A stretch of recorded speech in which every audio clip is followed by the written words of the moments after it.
Friends, आज हम बात करने वाले हैं कि ट्रांसफार्मर में ब्रीदर का यूज़ क्या होता है, क्यों होता है। तो हमारा जो ट्रांसफार्मर होता है उसके अंदर वाइंडिंग और कोर लगा हुआ होता है। अभी देख रहे हैं यहाँ पे जो बड़ा वाला है वो राउंड राउंड शेप में वो वाइंडिंग है, ऊपर जो हमारा उसके कोर लगा हुआ है। तो जब भी हमारे वाइंडिंग में से हम पावर लोड देंगे तो उसमें क्या होगा, करंट फ्लो होगा। करंट फ्लो होने की वजह से इसमें हीट प्रोड्यूस होगी। जो हमारी हीट प्रोड्यूस होगी वो I² R के बराबर होगी। तो हमारा जो हीट है इज इक्वल टू क्या होगा, I²R। तो इसका मतलब क्या हुआ कि जो हमारी हीट बढ़ेगी तो हमारा करंट बढ़ेगा, यानी कि जब हम लोड देंगे तो हमारा करंट जितना होगा तब उतना हमारी हीट होगी। करंट ज़्यादा रहेगा तो हमारी हीट ज़्यादा प्रोड्यूस होगी, हमारी करंट कम होगा तो हीट कम प्रोड्यूस होगी। तो हमारा डिपेंड है कि हमारे पास लोड कितना कनेक्ट किया गया है। तो हम क्या करते हैं, ट्रांसफार्मर में हम ऑयल का यूज़ करते हैं। तो ऑयल हम यूज़ करते हैं दो पर्पस की वजह से। पहला जो हमारा हीटिंग होता है करंट की वजह से, तो उसके कूलिंग के लिए, और दूसरा जो हमारा इंसुलेशन के लिए, वाइंडिंग के इंसुलेशन में के लिए हम ऑयल का यूज़ करते हैं। जो हम ऑयल यूज़ करते हैं वो हम आप देख रहे हो यहाँ पे ऑयल भरा हुआ है। तो ये हमारा कूलिंग का भी काम करेगा और इंसुलेशन का भी काम करेगा। तो हमारे जो ऑयल यूज़ करते हैं, हमारा ऑयल होगा वो मिनरल इंसुलेटिंग ऑयल होगा। इसका कॉस्ट बहुत ज़्यादा होती है कॉस्ट, और ये इसका BDV यानी कि ब्रेक डाउन वोल्टेज बहुत ज़्यादा होता है। इसलिए इस ऑयल मिनरल ऑयल का यूज़ करते हैं कि यहाँ पे ज़्यादा वोल्टेज देते हैं तो ये ब्रेक डाउन नहीं होना चाहिए। ऑयल ब्रेक डाउन हो जाएगा तो हमारा इंसुलेशन जो लेवल है वो कम हो जाएगा। इसकी वजह से हम इसमें मिनरल ऑयल यूज़ करते हैं। अब हम बात करने वाले हैं कि ब्रीदर क्या होता है, ब्रीथिंग। तो ब्रीथिंग हम क्या है कि जब हम श्वास लेते हैं बाहर निकालते हैं, श्वास लेते हैं और बाहर निकालते हैं, उसको हम ब्रीथिंग बोलते हैं।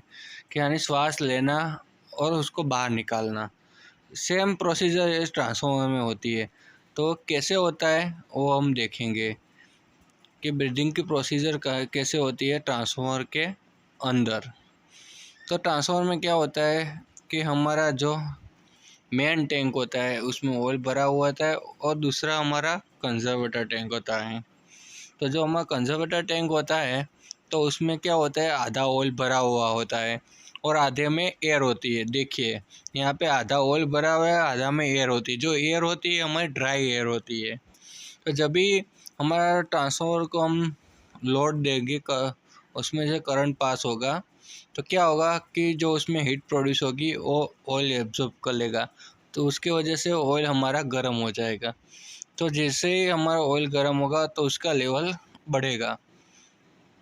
तो हमारा लेवल बढ़ेगा तो जो हमारा ट्रांसफार्मर के कंजर्वेटर टैंक का जो ऑयल है उसका लेवल बढ़ेगा। तो जो हमारी एयर है, अंडर ड्राई एयर है, वो बाहर निकलेगी। और यहाँ पे पाइप की मदद से ये ब्रीदर लगा हुआ है, उससे वहाँ से बाहर निकल जाएगी हमारी जो ड्राई एयर है। क्योंकि यहाँ पे लोड बढ़ा, हमारा करंट बढ़ा, तो हमारी हीट भी प्रोड्यूस हुई ज़्यादा, उसकी वजह से ऑयल हमारा गर्म हो गया।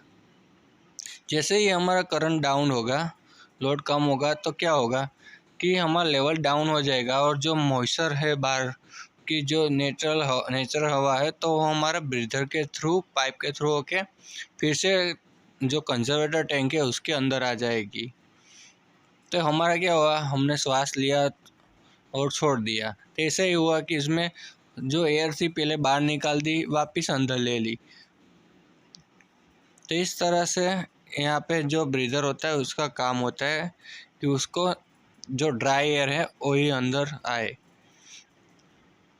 क्योंकि हमें जो कंजर्वेटर टैंक में ड्राई एयर नहीं आएगी, मॉइस्चर वाली आएगी, तो हमारे क्या होगा, मॉइस्चर ऑयल में मिक्स हो जाएगा और हमारा इंसुलेशन लेवल कम हो जाएगा। कभी ब्लास्ट भी हो सकता है क्योंकि मॉइस्चर में पानी का भाग होता है। यहाँ पे देख रहे हैं जो यहाँ ब्रीदर में से हम हमारी जो ड्राई एयर है वो आ रही है। तो ब्रीदर के अंदर हम क्या यूज़ करते हैं, सिलिका जेल यूज़ करते हैं। सिलिका जेल हमको ब्लू कलर की दिखती है, जो पिंक कलर की है वो हमारी क्या होती है, ख़राब हो गई होती है। ख़राब यानी कि उसको रीयूज़ कर सकते हैं उसको हीटिंग करके। पर जो हमारी ब्लू वाली है वो हमारी सही है कि हमारा जो सिलिका जेल है वो सही है। तो अभी देखते हैं कि हम जो ब्रीदर लगा होता है उसमें क्या होता है। जो ऊपर है वो फ्लेंज लगा हुआ है, उसके ऊपर लिड लगा हुआ है, उसके बीच में जो ट्रांसपेरेंट सिलेंडर लगा होता है उसमें हमको सिलिका जेल दिखेगा। उसके नीचे भी हमको बोल्ट वाला लिड लगा हुआ होता है। उसके नीचे जो हमारा ढक्कन कैप लगा हुआ है ऑयल का, उसके अंदर हम ऑयल भरते हैं और उसके नीचे जो फ्लेंज है वो एयर इनलेट का होता है। तो हम ऑयल के थ्रू होके जो हमारी एयर जाती है और सिलिका जेल में, और सिलिका जेल में जाके जो हमारा मॉइस्चर होता है उसमें सिलिका जेल एब्सॉर्ब कर लेती है और हमारे जो ट्रांसफार्मर में ऑयल जाता है एयर जाती है वो ड्राई एयर जाती है। मॉइस्चर जो सब है वो सिलिका जेल एब्जॉर्ब कर लेता है।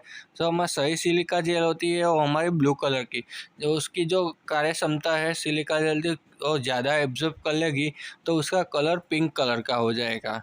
देखिए यहाँ पे भी हमारा ब्लू कलर का है, नीचे हमारा ऑयल भरा हुआ कैप लगा हुआ है। तो अंदर एयर अंदर हमारी जाएगी, जो ऊपर पाइप के थ्रू जा रही है उसमें से होके जो कंजर्वेटर टैंक में जाएगी, और जो कंजर्वेटर टैंक में जो जा रही है वो हमारी ड्राई एयर होगी।